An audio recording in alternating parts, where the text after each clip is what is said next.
Kailangan ingat na ingat. Okay lang na dyan siya, basta wag na siya magtatampo. So total odo natin right now is 48 kilometers. Siyempre maraming maraming mag-iiba technically. Yung pa lang na gas consumption, tayo mag-drive sa kalye, ibang iba Itong stock natin, hindi ko alam kung anong stop speed dito Hindi mo masama siguro na upgrade natin siya ng konti. Batak na upgrade. Here go na yan.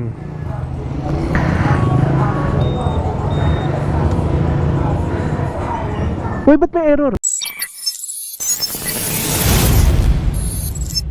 Ganito yung itsura ng garahe namin ngayon Siksika na yung tatlong motor. Itong e-bike di ko nagagamit. Bumili ako ng anti-kalmot to. So ito daw, tinatanggal daw to pagka alis. So alisin natin. Kasi pagka hindi mo to tinanggal, tapos gamit-gamit mo habang nag-ride, madulas, tsaka nag-fade. Ito yung spider na cord na ginamit natin Hindi ko na siya magamit pag nagbo-vlog tayo guys, kasi wala pa siyang mount. I don't think pwede magsalpak ng mic dyan kasi nga natatanggal to So pag hindi tayo nag-vlog, ito gagamitin natin. Labas lang natin tong ADB. Super tight, kaya ganyan ako mag-atras ng scooter. Kailangan ingat na ingat. At pala guys, yung Ducati natin, tagal na rin siyang di nagagamit. Okay lang na dyan siya, basta wag na siya magtatampo. Pero ginagamit-gamit pa rin natin yan, syempre. So ito pala guys yung itsura ng ADB natin after sobra sa 1 week na ownership. Tanggalin natin yung mga plastic niya. Tapos nakabitan na natin sticker. Tapos mga pinakabit ko itong shock shock cover, para na paprotektahan yung spring natin, yung shocks natin sa likod. Kaso problema, bababa siya. Tapos ito yung kagandahan dito sa ADV, kasi ito may baso na siya, tapos Showa pa. We all know diba, yung Showa talagang partner na sila ni Honda. Nakita ko lang yan sa mga shock ng diba, CB650. Kung natatandaan nyo, nagpagas tayo ng 500 dun sa nung nakuha natin yung bike 2 weeks ago. Yung full tank pa rin siya Since malaki nga yung tank niya, 8.1 liters ata, pero tagal mo naman siya makukonsumo. So total odo natin right now is 48 kilometers. From 0 odo na kinuha natin siya sa kasa. First time ko atang hindi mag-gloves Okay lang. Ito kaganda sa mga scooter, pagka kailangan mo na umalis, hindi mo na kailangan mag-antay para painitin siya. Gas and go na agad. So ngayon gagawin natin, ewan ko kung magpapagupit ako. Dito ako nagpapagupit guys sa Nuevo ba to? Nuevo. Angas yan Mga gupit nila pang basketball player. Ito yung sinasabi ko na pagka malapit lang yung pupuntahan mo. So minsan OA yung nakakotse ka pa, dyan ka lang sa kanto nyo. OA naman kung naka big bike ka pa. Kung meron kang auto, meron kang big bike, must have na meron ka rin dapat scooter para hindi masyado hassle. Diba kunyari yan, naalis, magpapagupit ka lang sa kanto nyo, bibiling ka lang sa Alphamart, 7-Eleven, papainit ka pa ng motor dahil big bike yung gamit mo, diba? So simula nung nakuha natin siya sa kasa, mag-video si kuya ito, alright. Simula nung nakuha natin yung ADV guys, di pa natin siya napapakarwash, di ko pa siya nalilinisan. Medyo maalikabok na, kaya try natin palinisan ngayon. Nakakailang wala akong gloves. First time kong mag-ride ng walang gloves. Kung nyo ko gagayahin guys, dapat hindi nyo kina-compromise ang safety. Kahit sabihin natin naka small cc bike tayo, hindi natin masasabi ang accidents Uy! Char. Narinig ata ako. Let's go!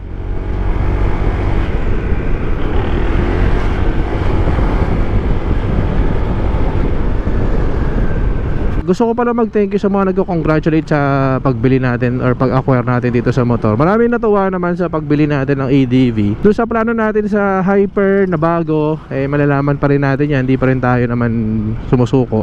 Basta come what may na lang guys. Ayoko naman mag-expect ako, ayoko rin mag-expect kayo. Importante, kung nabenta natin yung Hyper, di may bago tayong Hyper. Kung walang bagong Hyper, di meron pa rin naman tayong Hyper. Bakit ako nag-ADV ulit? So sa mga next videos na lang siya guys. This time gusto ko lang siyang iikot kasi gusto ko lang siya i-feel guys. Anong feeling ng nag-i-scooter around the city, around dito sa amin.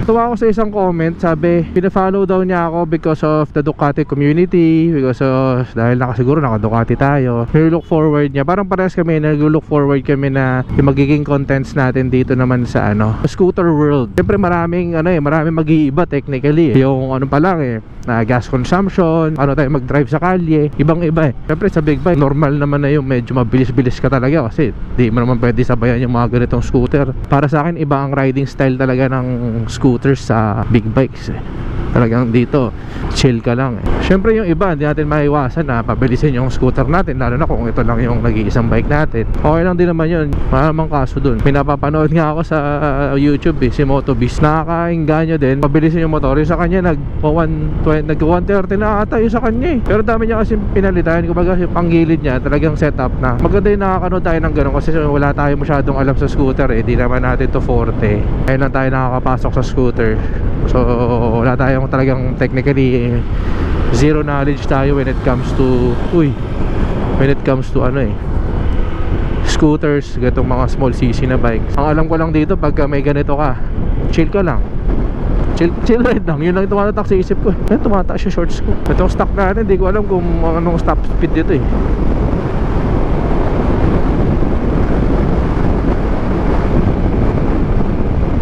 Alam ko nagda-90 naman to. Ako nag-100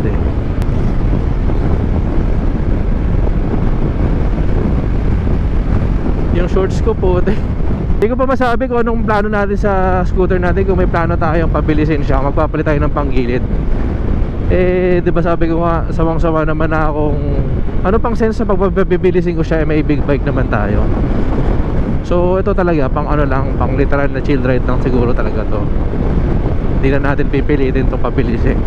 Pero sabi nga nung iba, pagka naman medyo nabibitin ka, tingin mo nakukulangan ka para sa power niya, hindi mo masama siguro na i-upgrade natin siya ng konti. Kahit di naman sobrang batak na upgrade, yung tamang katamtaman lang, pwede naman na siguro yung ganun, diba?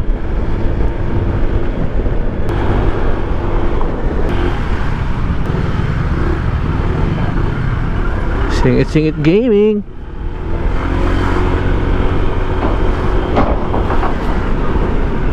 To be honest, sarap talaga gamitin ng mga scooter sa mga ganitong kalsada, sa mga ganitong sa mga ganitong errands. Technically errands talaga, lalo na kung malapitan lang, the best talaga scooters. Ibang usapan na nga lang kung marami kang kunyari sa mga errands mo, marami kang bibit-bitin after mong pumunta sa mga errands.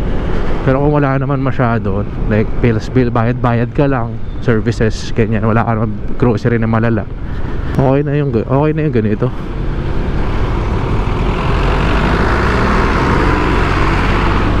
Right now kasi since bago pa siya, medyo talagang talagang masasabi mo na responsive pa yung niya, yung arangkada niya. Saka na natin malalaman to kung responsive pa din to pagka after 1 year of ownership, 6 months of ownership.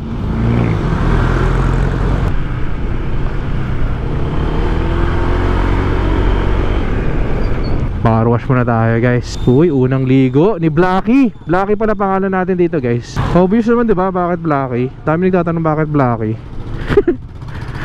Mongoloid.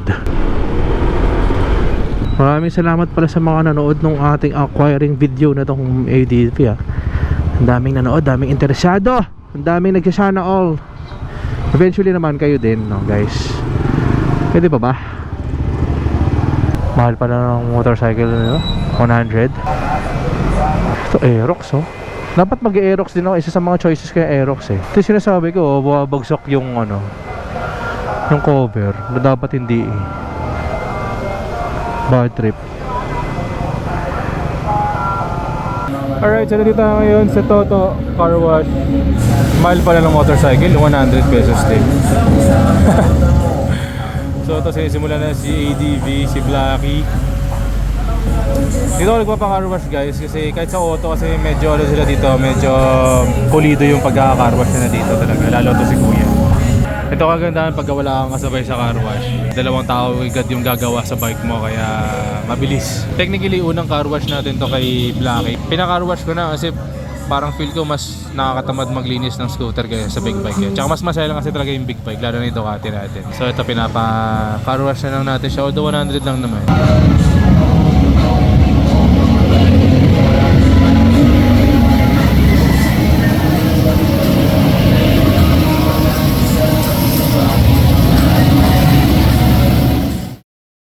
Alright, tapos na tayo magpa-car wash. Ayan, malinis na ulit si Blacky. Tama nagtatanong guys, kung nasan yung binili nating ADV dati. Ito yun Dumating si Kuya Sep papakarwas din siya. So yun diba, kita nyo naman. May gas-gas dito kanina Hindi ko saan ko nakuha, buti na ayos na kuya. Shoutout dito kala Toto. So yan, malinis na ulit ang ating ADV. Tagal-tagal ulit bago natin siya papakarwas, diba? Linis. Uy, ba't may error? Ay, putik. Kala ko may error. Kala ko nag-check engine pinaka-wash ko lang. Alrighty. Malinis na ang ating ADV.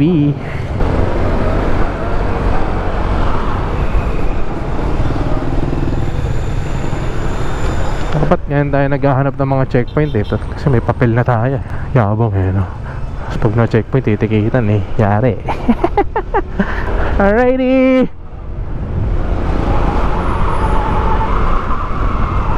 Ikot muna tayo dito sa amin.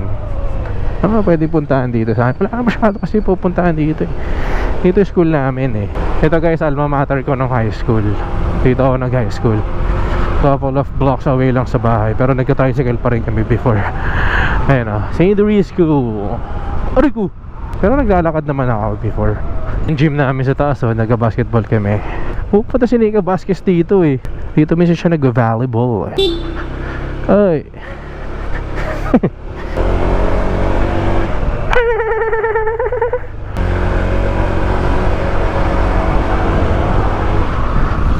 Alright guys, dito ko na end ang ating video for today. Nag-vlog lang tayo sa ating errands. Magupit pa ba ako? So yun lang, dito na end ang ating video. Maraming salamat guys sa pagsama. And June, ilabas natin ito sa malayo-layo.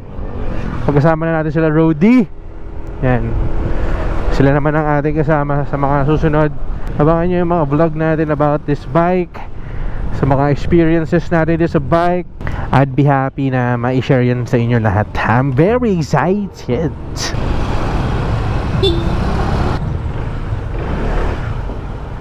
Magupit muna tayo dito sa Nuevo. Alright guys, paalam na and I'll see you on our next vlog. Peace out and babush.